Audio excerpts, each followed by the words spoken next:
What's up, friends? Welcome into the Pack a Day podcast. I'm your host, Andy Herman. You can follow me on Twitter at Andy Herman NFL.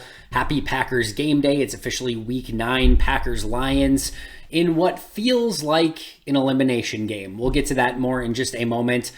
First of all, Chris Barnes is officially activated and could not be more happy for Chris Barnes, because when this injury first happened, it felt like this was going to be a potentially season-ending injury, that he was probably going to go on IR for the remainder of the season, and it just sucked. So we got the initial news pretty much, a couple days after, that it wasn't going to be season-ending, that he was going to be back at some point, and thankfully he's back at probably the most opportune time, because Devondre Campbell is going to be out this week. So with Campbell out, Quay Walker taking on the lion's share of the responsibility at inside linebacker, it again just comes at the absolute perfect time to get Chris Barnes, sort of reintroduced to the defense and that inside linebacker, and should theoretically, hypothetically, get a ton of time. A ton might be a little bit extreme because we're not sure if he's on, sort of a snap count or anything like that, but there's the opportunity for him to be the legitimate number 2 linebacker this week, which I think, with him being activated, we would all expect to some extent. So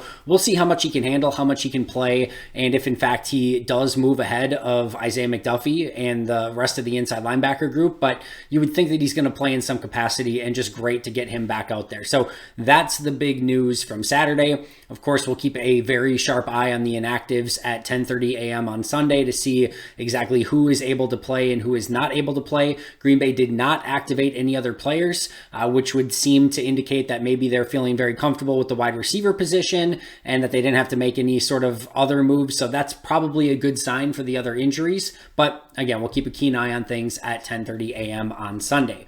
Now, back to this being a potential elimination game. And I don't mean like they're going to get eliminated. I mean, more importantly, if they would lose, it all but feels done, right?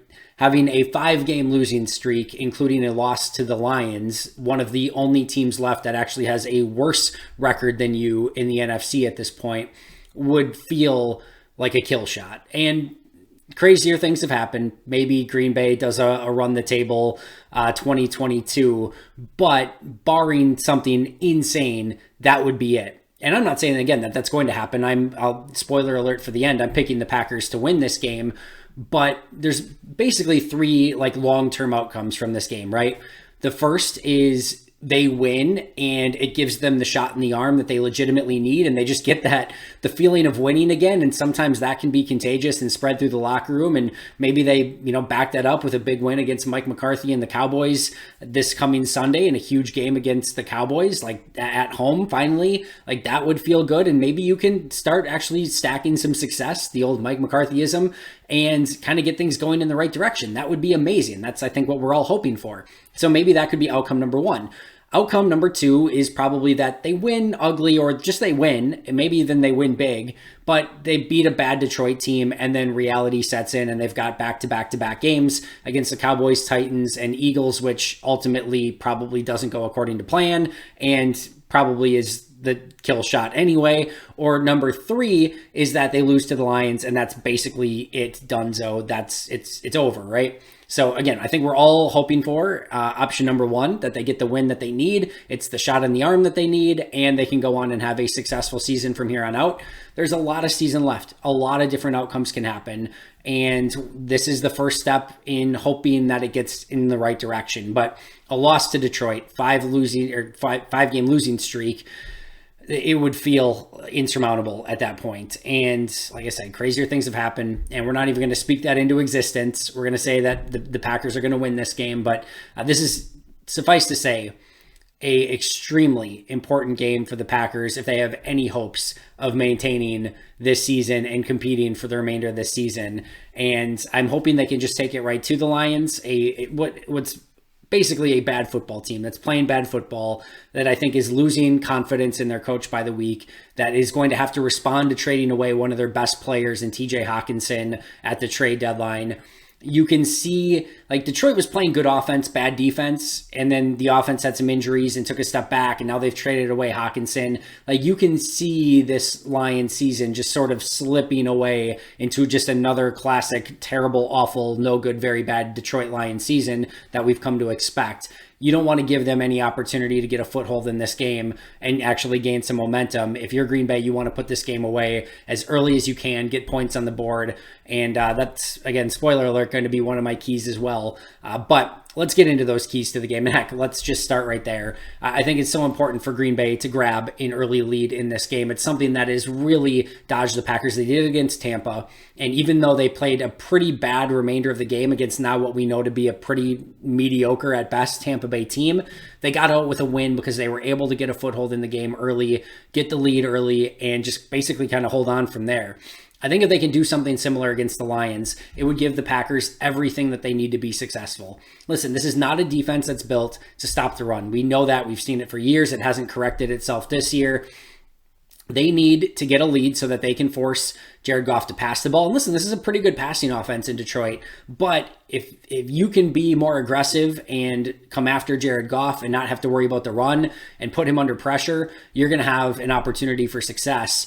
And meanwhile, if you're playing from ahead, it's going to allow you to continue to establish the run, keep Dillon and Jones going, which is clearly your biggest weapon and option offensively at this point. So I think getting that early lead and hopefully taking it to Detroit and then being able to keep your foot on the gas, I think that's going to be a huge opportunity for the Packers. But if Detroit gets an early lead, if they get the ball first, go down and score, it's going to probably be one of those like, all right, buckle up. Here we go. Let's see what Green Bay's made of if they can get back in this game and grab a lead. But number one is, can they get an early lead? Number two is, can they pressure Jared Goff? And I just mentioned this as well, but Jared Goff has a lot of ability if he's clean in the pocket and able to have vision down the field and doesn't have bodies flying around him. If he has that, he's good. He's just good. I'm not saying he's great. I'm not saying he's the, next great QB, but he can be good to really good at quarterback if you keep him clean. Now, if you don't keep him clean, if you don't give him a pocket, if you are throwing bodies around him and he starts to get panicky, you have a lot of opportunities for success. And Matt LaFleur has mentioned that in press conferences in the past when they've struggled a little bit against Jared Goff. They basically mentioned, hey, this is a player who, we need to get pressure on him. And if we don't get pressure on him, he's going to be able to pick you apart. So very, very important game for the Rashawn Garys, the Preston Smiths, assuming he plays. He was questionable on the injury report, but they didn't activate an edge rusher. So that it pretty much tells you Preston's going to play. Kenny Clark, Jerron Reed, all of those guys, going to be an extremely important game that they're getting to the quarterback, putting pressure on him and not allowing him a clean pocket to operate. Because if he can, Jared Goff goes from bottom tier quarterback to, all right, we kind of have to worry about this guy because he's protected and he's accurate with the football when he's protected. So that is number two. Number three, this isn't necessarily a key matchup to this game, and I talked about this on Happy Hour, and I've talked about this on a couple shows already, but I just want to watch Kenny Clark versus Frank Ragnow. This is a fun matchup. These two are great players who play with great leverage, great technique, are both extremely physical. This is just two literal Rams, not LA Rams, literal Rams just banging heads against each other, and it's just the epitome of what football is all about. So if you have an opportunity, take your eye off the ball on a handful of plays and just watch to see if Kenny Clark's lined up over the center against Frank Ragnow. And if so, just say, screw what happens on the play. I just want to see those two behemoths go at it, and it should be a lot of fun. So not necessarily key to the game, although Kenny's coming off his worst game of the season last week. Kenny's obviously a huge focal point for this Packers defense. And Frank Ragnow, clearly one of the best players on the Lions, period. So that does have the ability to be one of those matchups that can shape the game a little bit. If Ragnow beats Clark, that certainly puts the Packers defense well behind the 8 ball. And if Clark can consistently beat Ragnow, that consistently puts the Lions behind the 8 ball. So still a key matchup, but I don't even care if it's a key matchup or not. It's just a fun matchup and one I will definitely be watching. Number three, let's assume, and we can't assume anything on the Packers offensive line at this point. Excuse me, this is number 4, not 3, but number 4, Aiden Hutchinson is going to be the key player that you have to stop in the Lions defense. And assuming everyone's healthy for Green Bay, probably going Bakhtiari, Jenkins, Myers, and then John Runyon Jr. and Yosh Nijman left to right? And even if it's not one of those guys, then Zach Tom probably steps in. You're hoping that at minimum one of Bakhtiari or Jenkins is able to go. But let's assume they're healthy. If Yosh is at right and Bakhtiari's at left, then Aiden Hutchinson versus Yosh Nijman becomes the key matchup offensively for Green Bay. because listen, Bakhtiari's still good. He's still really, really good. If you haven't had a chance to watch him play specifically, he is still playing at a very high level. And Aiden Hutchinson versus Bakhtiari would be an extremely fun matchup to watch, but you just know that Detroit is not going to have Hutchinson lined up against Bakhtiari if Yash Nyman is on the other side. They're going to put him over Yash and see if they can get a little bit more pressure that way. Now, if Bakhtiari is out and it's Zach Tom at left tackle, then we've got a whole different ballgame, because now Aiden Hutchinson is probably going to be lining up over Zach Tom for the vast majority of the game, and that becomes a real opportunity for the Lions to be a bit more disruptive from that side. And they can still switch him to the right and have him go against Yash a handful of times as well. So either way, Aiden Hutchinson, a huge key to this game. When you start thinking, and I've talked about this on numerous occasions, when you start thinking about like, all right, who am I losing sleep over at night? When you're starting to game plan for a team, the opposing night, obviously you have Amon-Ra St. Brown on the offensive side of the ball, and then on the defensive side of the ball, you've got Aiden Hutchinson. Those are the two players that are keeping you up and seeing like, all right, we can't let Amon-Ra St. Brown beat us. We can't let Aiden Hutchinson beat us. So those are going to be obviously key players for the Packers to start. And that brings us to our next one, so expertly transitioned here. That brings us to Amon-Ra St. Brown. I think, and maybe I am just an idiot, which is certainly within the realm of possibility, I think that they are going to go a little bit more man coverage in this game and have Jair Alexander shadow Amon-Ra St. Brown, because he clearly is the player that Green Bay can't let beat him. They don't have to worry about Jared Goff's mobility anywhere near like they did with Josh Allen. We saw against less mobile quarterbacks, Green Bay was willing to play more man-to-man coverage. That should allow, if Amon-Ra St. Brown gets put in the slot more, that should allow Rasul Douglas to play outside more, and it should allow Douglas, Jair, and Stokes to play more to their strengths as press man corners. So it's not going to be all the time. They're clearly going to play some zone as well, but I do think we are going to see more man coverage, and I do think that Jair Alexander versus Amon-Ra St. Brown matchup is going to be a key, because as mentioned, he's the one player for the Lions on the offense that you really cannot let beat you. And if they can have Jair have success against Amon-Ra, that's going to open things up for the Packers and just make things extremely difficult for Jared Goff and the Lions. Next up is the Packers wide receivers versus the Lions secondary. And the first thing will be, all right, how effective can some of these receivers be? Allen Lazard coming off of injury, Christian Watson coming off of injury. First off, are they active? If so, how effective can they be? And then you've got Sammy Watkins, who, while he was back a week ago, did not do anything to threaten the defense. Is he really back? Can he be productive? Or is this still going to basically be Romeo Doubs and Samori Toure and Amari Rodgers and these younger wide receivers that have to go up against this really, really, really bad Detroit Lions secondary? And maybe it doesn't matter. Maybe they're just so bad that the Packers can put out Toure and Amari and Doubs and just obliterate them anyway, right? But you have to think, if Lazard is able to go and active and himself, that Rodgers is going to have that level of trust, that Lazard is going to be able to beat those corners with a little bit more consistency and being in the right spot at the right time, something that's plagued these Packers wide receivers at times, and probably gives him a go-to receiver in this game. I think that can be a huge key as well. But either way, Green Bay has to win this matchup with the Lions secondary. Their secondary has been an absolute mess. Okudah has played okay. Aurier has been beyond terrible after a really, really good 2021. So there are opportunities to hit explosives. There are opportunities to run after the catch. Green Bay's got to be good against these cornerbacks. The wide receivers have to play their best game of the season. And if so, they have the opportunity to really put up some points against this Lions defense. Next up, how much can Quay Walker manage? And he's going to be the dot on the helmet. He's going to be calling the plays. And we have seen Quay struggle at times when he has to stop and diagnose. And that's when you see the rookie wheels spinning. Not a knock on Quay Walker. This is very, very common for inside linebackers and just rookies in general, right? But especially rookie inside linebackers who are still getting used to all of the nuances of a defense and playing the middle of the field that is, can go in a million different directions, and they can attack you in basically every way imaginable. So his head can be a little spinny as it is already because of everything that's going on. You add another layer of responsibility to that, and now things are going to be really interesting. Wouldn't shock me if we saw some tempo from Jared Goff and the Lions too. to see if they can get Quay Walker a little bit, like having to make quick calls and quick decisions. Like if he's not getting the call in on time, like what's his response in those situations?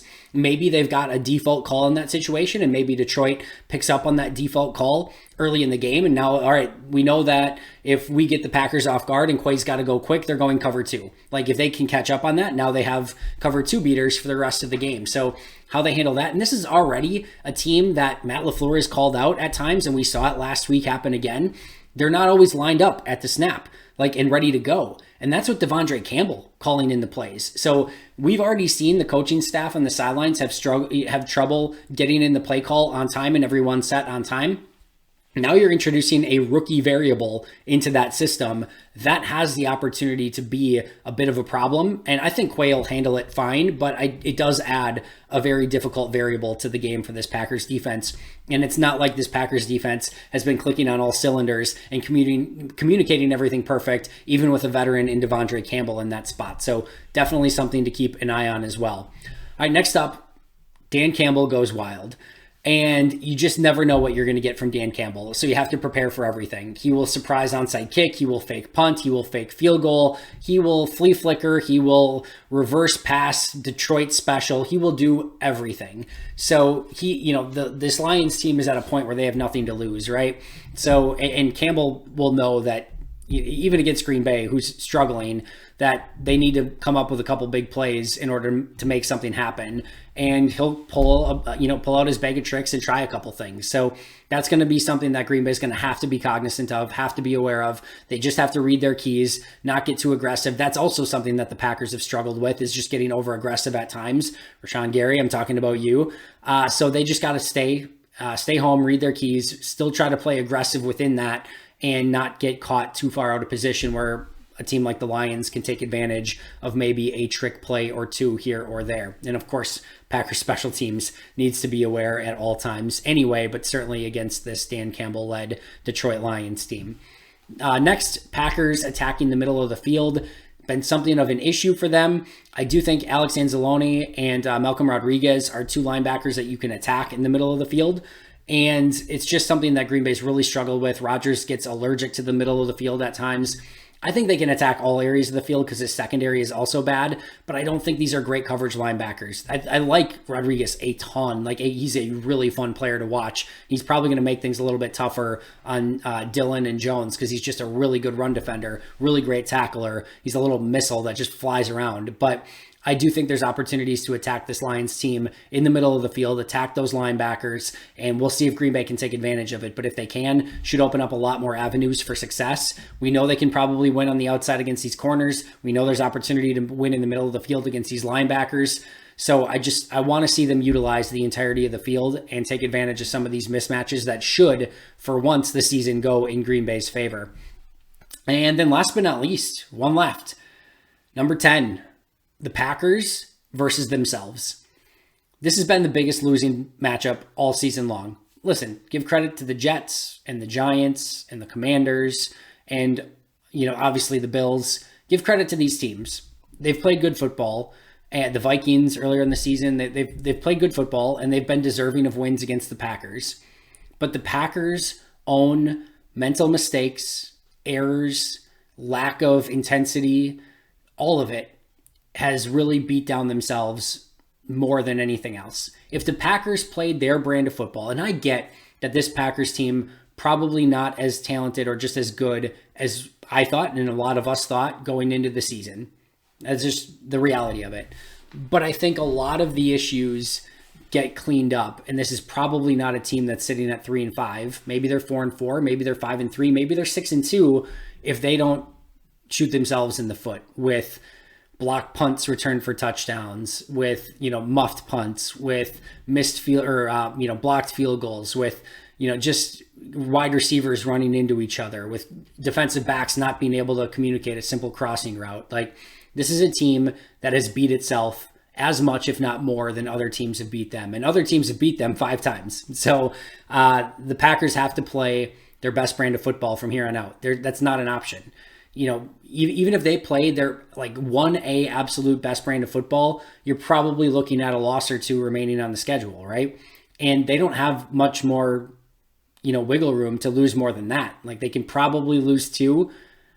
That's probably it. I don't think that they can lose 3, but either way, the margin for error is extremely, extremely thin, and they're just going to have to be at their best. And it has to start this week against a Lions team, like I said, one of only 2 teams that in the NFC have technically a worse record than the Packers. So got to pick up a win against Detroit. I do think they will. I think this Lions team is beat up. I think they are coming off a stretch where they haven't been playing their best football. I think they realize the writing's on the wall already for this season. They just traded away TJ Hawkinson. And while Dan Campbell will always have his team fired up, sometimes when you have a coach like that, where it's all intensity and all motivational speeches and we're going to bite ankles and everything like that, that message can work really, really well when you're winning.